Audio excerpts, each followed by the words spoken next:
Hello, my name is John McCloskey. I'm the Chief Electromagnetic Compatibility Engineer at NASA's Goddard Space Flight Center in Greenbelt, Maryland. In this video, I'm going to be talking about the frequency spectra of transient-type waveforms and signals. Now, when we make an emissions measurement, generally speaking, we are making it in the frequency domain, and we are generally considering, or the implicit understanding is that we are considering signals that are continuously present. That they're just always there, and they don't change in amplitude or any other significant parameter over time. That if we make the measurement now, or if we make the measurement a few seconds from now, we will get the same result, the same answer. But not every signal behaves that way. On every spacecraft, every mission, every platform, there are transient type signals resulting from things like electronics boxes turning on, heaters powering on and off. So you will have these types of signals that can generate some frequency content that may cause you some problems, and you have to pay attention to them. So an example of just a turn-on transient is shown in this chart here. But you can really break it down into two main parameters of interest. There's the amplitude, basically the change in generally a current or a voltage, and then the amount of time it takes to get there, the rise time. Generally that's taken from the 10% to the 90%. That's the traditional definition of rise time. And we'll come back to these parameters and how they affect the kind of measurements, the frequency domain types of measurements you might make resulting from this. Now in this next chart, we can expand on the concept of just a basic rise time of a waveform and consider a pulse where you have the rise time on the left side of the waveform followed by a fall time returning to the initial potential or current level, whatever the parameter of interest is. So we still have our value of A, which is our peak-to-peak amplitude, rise time and fall time, and now we have a pulse width, tau. And so we will expand on these parameters here coming right up. So to generalize this concept even further, we can expand our individual pulse, shown in this picture here, to a repeating pulse train. And I should emphasize that this is a modeling construct, and I will explain this presently. I'm not necessarily saying that you have a repeating pulse train. In fact, we're talking about a transient event such as a box turn-on that is a one-time event. But you can model it as a repeating pulse train. And you might ask, rightly so, why would we want to do that? Well, because the frequency spectra of repeating pulse trains are very well understood, characterized, and documented in many different places. The first two sources that I've shown here on this chart, first is a GEVS application note on our EMC working group X-Spaces page, frequency spectra of pulse type waveforms. I also did a video for the NESC Academy a couple of years ago called Effects of Rise Fall Times on Signal Spectra, and the link is provided there. And my source material for both of these really was Clayton Paul's Introduction to Electromagnetic Compatibility. So we're going to illustrate how knowledge of this theory of the frequency spectra of repeating pulse trains can allow you to predict very accurately the frequency content from an individual pulse or even an individual transient event. Because the main reason that you might want to do this is that, for a single transient event such as a box turn-on, particularly a piece of flight hardware, you don't really want to make a measurement of repeated events. You don't want to have to turn the box on and off multiple times to get a measurement of the frequency content. Ideally, you would like to do that measurement once. So knowledge of this theory of the frequency content of repeating pulse trains can really go a long way to help retire a lot of your risks by analysis and save yourself the trouble of stressing flight hardware with some tests that may not really be necessary.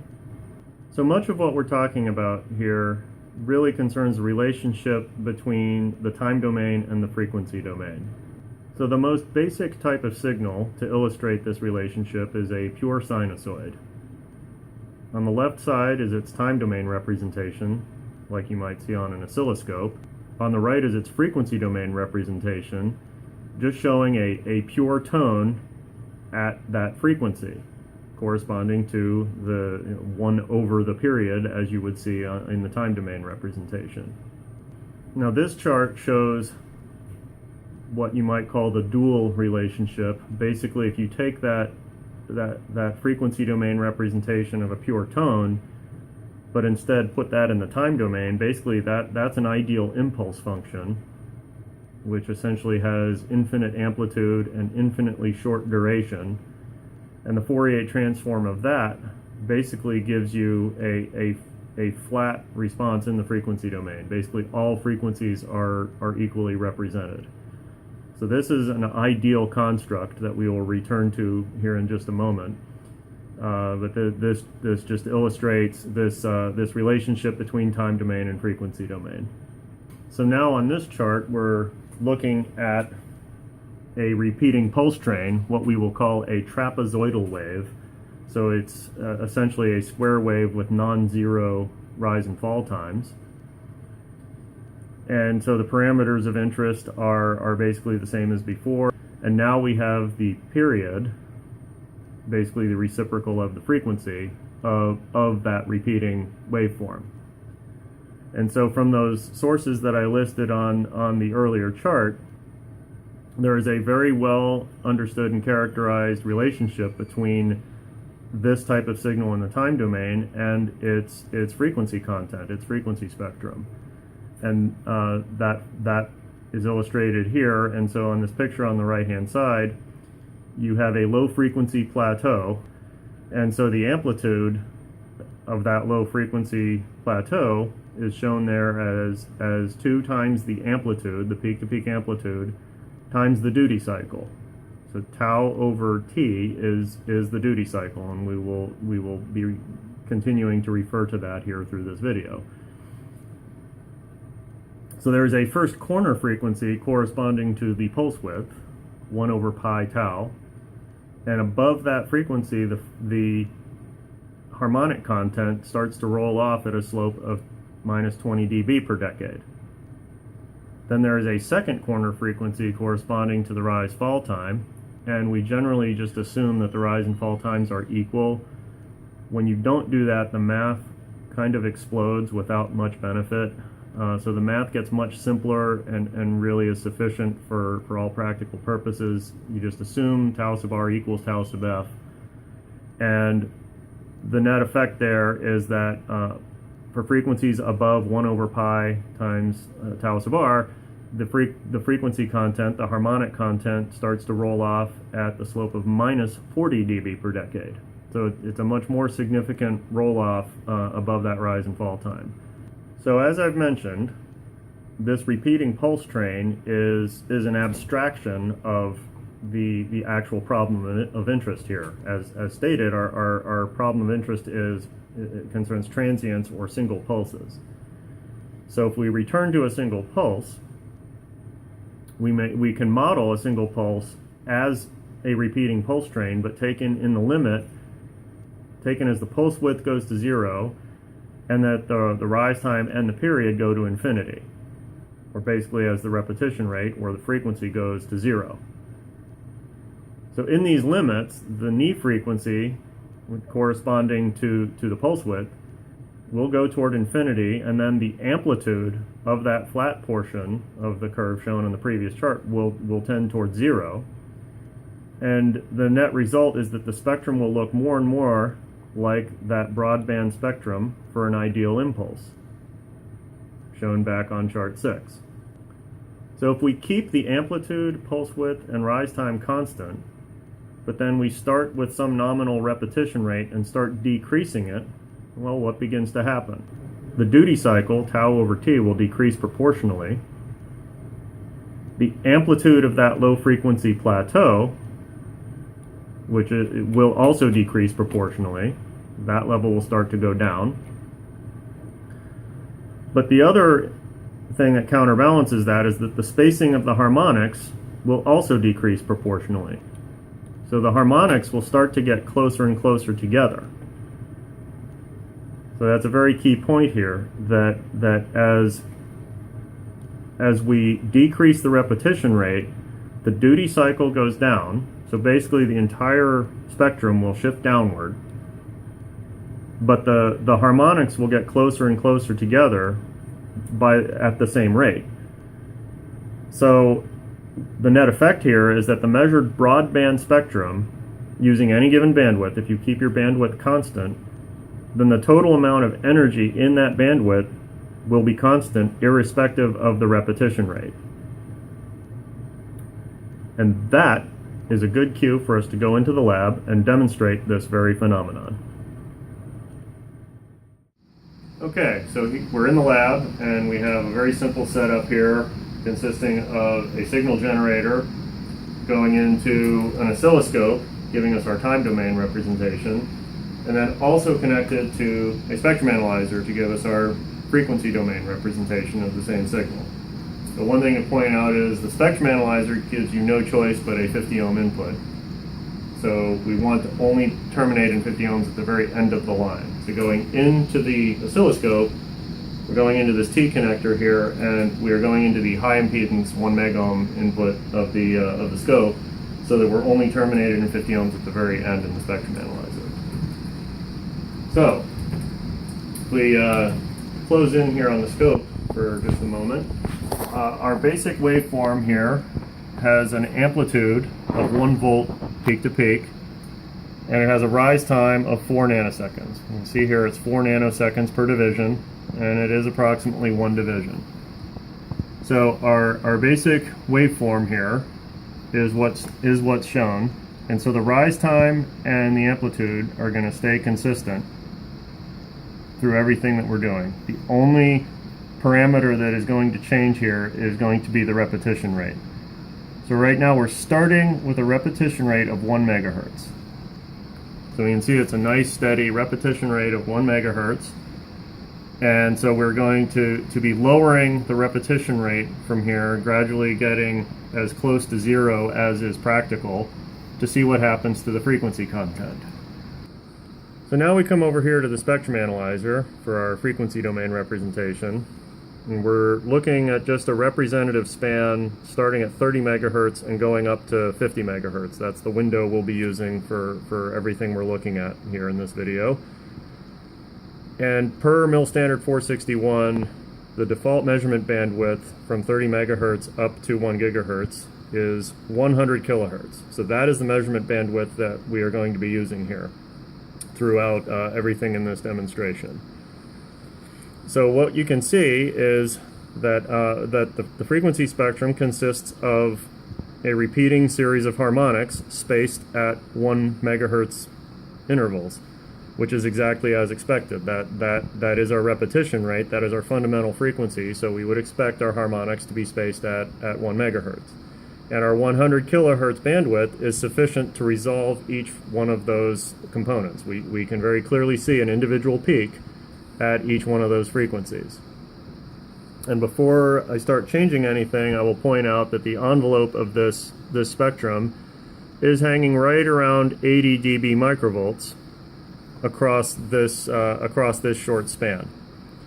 So I'll be using that as a benchmark as we start to change the amplitude of our waveform to see what happens to this spectrum. So we're starting at 1 megahertz. As I said, the rise time and the amplitude are staying the same, and I'm just going to be changing the repetition rate. So I'm going to start decreasing the repetition rate in 100 kilohertz intervals, counting down until we get to 100 kilohertz repetition rate equal to the measurement bandwidth. So right now we're at 100 megahertz. Now I've just changed it to 900 kilohertz. So the harmonics start getting a bit closer together, as expected. 800 kilohertz, and so on. So we'll just keep changing steadily down. There's 500 kilohertz. The harmonics are getting closer and closer together. 3, 2, We're starting to have difficulty resolving individual harmonics now. And at 100 kilohertz, we can't resolve the individual harmonics anymore. Now it's looking like a broadband spectrum because the harmonics are spaced at exactly the same spacing as our measurement bandwidth. 100 kilohertz repetition rate, therefore 100 kilohertz spacing between harmonics, and our measurement bandwidth is 100 kilohertz. So before we reduce the repetition rate any further, note that the envelope of our spectrum here is hanging just above 60 dB microvolts. That's at our rep rate of 100 kilohertz. Remember that with our rep rate of 1 megahertz, the envelope was hanging right around 80 dB microvolts. So with a reduction of the repetition rate by a factor of 10, as expected, the envelope of our frequency spectrum reduces by a factor of 10 or 20 dB, as long as the repetition rate is greater than our resolution bandwidth. Now we'll start reducing the repetition rate to being something lower than the measurement bandwidth, and we'll see what happens. Okay, so we have stored that trace on the screen here as a white trace, as a reference that will remain there as we start reducing the repetition rate even further. So right now we're still at a 100 kilohertz repetition rate. Now I'm going to change it to a 10 kilohertz repetition rate, and let's see what happens. So now you see that the envelope of that spectrum is the same as what it was for the 100 kilohertz rep rate. So let's keep reducing this even further. Let's go down to a repetition rate of 1 kilohertz.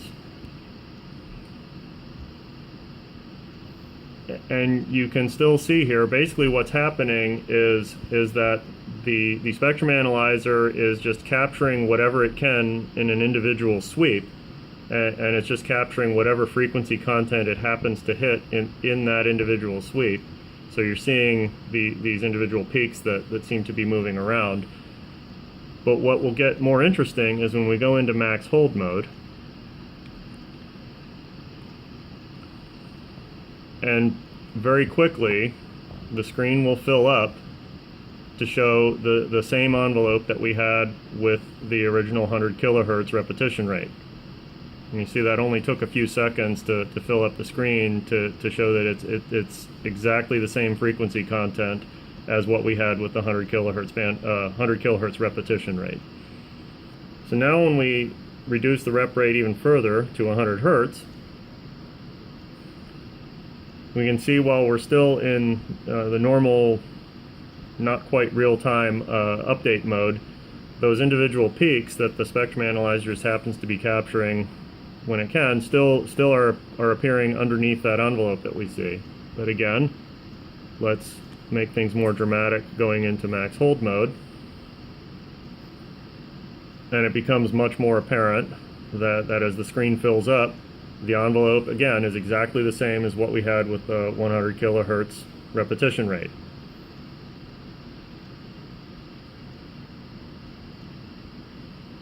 And to go just one step further, let's go down to 10 hertz.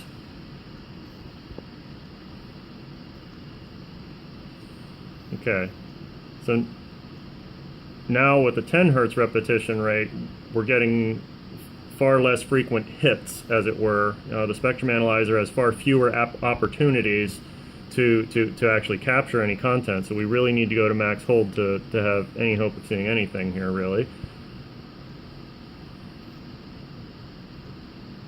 So the screen much more slowly fills up, but it's still filling up very much in line with that envelope of the 100 kilohertz repetition rate. Okay, for a different way of looking at essentially the same information, we've now hooked up the signal generator to this Tektronix spectrum analyzer that has a real-time display function, and we'll basically take the same series of measurements but show how much more efficiently you can do it with a real-time analyzer. So this spectrum is for a 1 megahertz repetition rate, and still with 100 kilohertz measurement bandwidth. So you can see we can very easily resolve each individual harmonic. So now we'll start reducing the repetition rate 100 kilohertz at a time until we get down to a rep rate of 100 kilohertz, exactly equaling the measurement bandwidth. We're very nearly there, and there we are.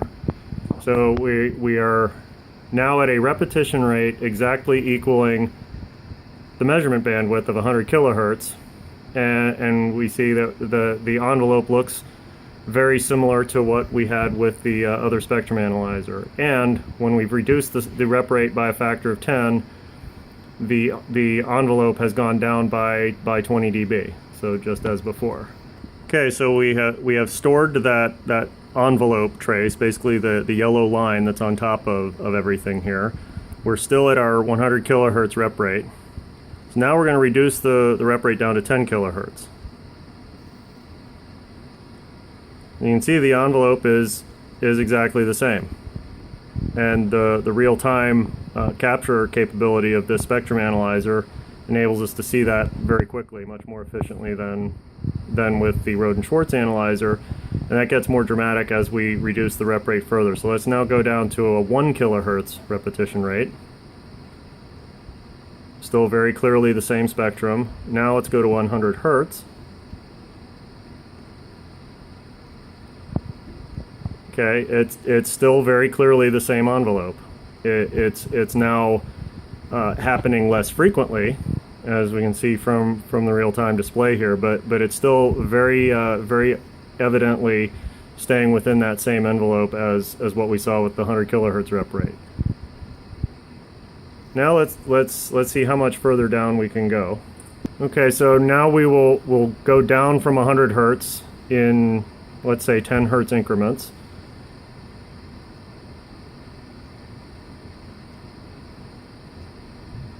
And we can see that the envelope is exactly the same. It's just a matter of how frequently it occurs.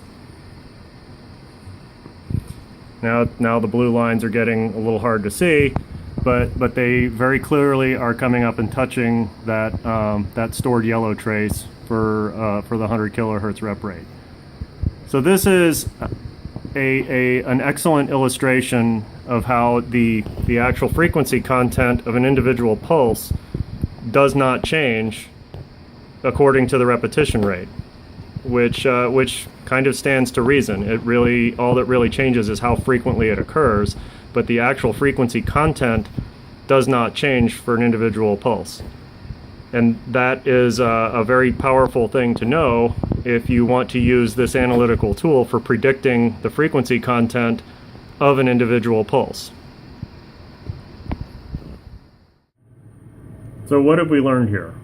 Well, the implication of all of this is that for repetition rates that are lower than the measurement bandwidth, the envelope of that measured spectrum is going to be the same as the spectrum that you would have measured for a repetition rate equal to the measurement bandwidth.